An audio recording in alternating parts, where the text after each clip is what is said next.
guys, this is Lohita and you're watching Lohi Lens.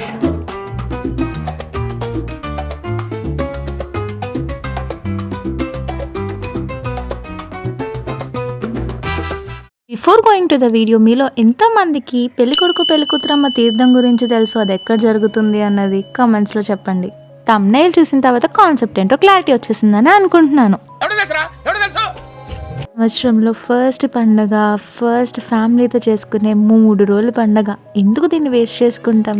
అది కూడా సంక్రాంతి రోజు మార్నింగే లెగిచి ఫ్రెష్ అయ్యి దేవుడికి దండం పెట్టుకొని చేసిన స్వీట్కి హాట్కి న్యాయం చేసి ప్రకృతిని ఆస్వాదిద్దామని వచ్చాం.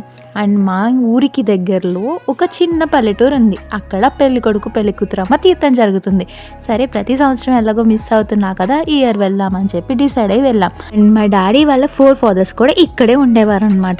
సో లైఫ్లో వచ్చే చేంజెస్ వల్ల మేమంటే మైగ్రేట్ అయ్యి వేరే చోటకైతే వెళ్ళిపోయాము. అండ్ సంక్రాంతి రోజు అవన్నీ ఒకసారి తలుచుకున్నట్టు ఉంటుంది, అలానే ప్రకృతిని టచ్ చేసినట్టు ఉంటుందని చెప్పి మేము కూడా ఇలా ఒక లుక్ వేద్దామని వచ్చేసాం. వెళ్ళే దారంతా ప్రకృతి ఎంతో అందంగా మమ్మల్ని వెల్కమ్ చేసింది. అండ్ కొబ్బరి చెట్లు అయితే సైనికుల్లా స్ట్రైట్గా స్టిఫ్గా నాకు వెల్కమ్ చెప్తున్నాయి అనిపించింది. నార్మల్గానే తీర్థాలు జరిగితే ఎంత రష్గా ఎంత హడావిడిగా ఉంటుందో అందరికీ తెలుసు. అండ్ ఆ క్లైమేట్, ఆ వైబ్ కూడా ఎలా ఉంటుందో తెలుసు కదా. అలాంటిది సంక్రాంతి రోజున ఇలాంటి తీర్థాలు జాతరలు జరిగితే ఎంత బాగుంటుంది. ఫుల్ ఆఫ్ పీపుల్తో చాలా చాలా బాగా నచ్చింది. నార్మల్గా సిటీస్లో అక్కడ అయితే మనకి ఎప్పుడేది కావాలంటే అవన్నీ బై చేస్తూ ఉంటాం, కానీ పల్లెటూరులో అలా కాదు కదా. ఒక్కసారి జాతర తీర్థం లాంటివి జరిగినాయి అంటే స్టాల్ని టచ్ చేసి వాళ్ళకి కావాల్సినవి అన్నీ కొనుక్కుంటారు. ఈ పెళ్లి కొడుకు పెళ్లి కూతురమ్మ తీర్థం మెయిన్గా సంక్రాంతి టైంలో జరుగుతుంది కాబట్టి మనకి కోడి పందాలు,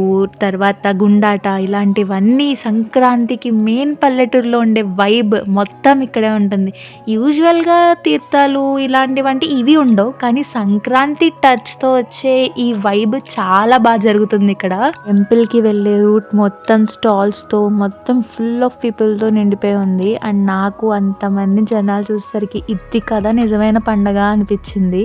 టెంపుల్కి బయట ఎంతో బ్యూటిఫుల్గా పందిరైతే వేశారు. అండ్ టెంపుల్ చుట్టూ మొత్తం జనాలు, షాప్స్ చాలా చాలా నిండుగా అయితే ఉన్నది. అసలు ఆ రోజు ఉన్న జనానికి అయితే మాకు దర్శనం చేసుకోవడానికి కూడా అవ్వలేదు. ఇంకా మేము జస్ట్ బయట నుంచి దండం పెట్టేసుకుని అయితే వచ్చేసాము. ఇంకా లోపల దాకా వెళ్ళడానికి అవ్వలేదు, జస్ట్ ఆ ఫ్రంట్ నుంచే దండం పెట్టేసుకున్నాం. మనకి టెంపుల్ చెరువు కానుకుని అయితే ఉంటుంది అనమాట. పెళ్ళికొడుకు పెళ్ళికూతురమ్మ చెరువు అని అంటారు దాన్ని కూడా. సో అలా జస్ట్ ప్రకృతి ఒడిలో అలా ఎంత అందంగా అనిపించిందో మనకి ఇంకా మాటలు రావట్లేదు, అంత బాగా అనిపించింది. వచ్చిన ప్రతి ఒక్కళ్ళు నేచర్ని చాలా బాగా ఎంజాయ్ చేస్తున్నారని అనిపించింది. ఎక్కడెక్కడో ఉండి లైఫ్స్లో సూపర్ బిజీగా ఫాస్ట్గా ఉండేవాళ్ళు అంత ప్లెజెంట్గా ఉండేసరికి వాళ్ళకి ఎంత హ్యాపీ అనిపిస్తుందో కదా. మరి మీరు ఈ సంక్రాంతికి ఎక్కడికి వెళ్ళారు, ఏ పల్లెటూరుకి వెళ్ళారు, ఎలా ఎంజాయ్ చేశారు?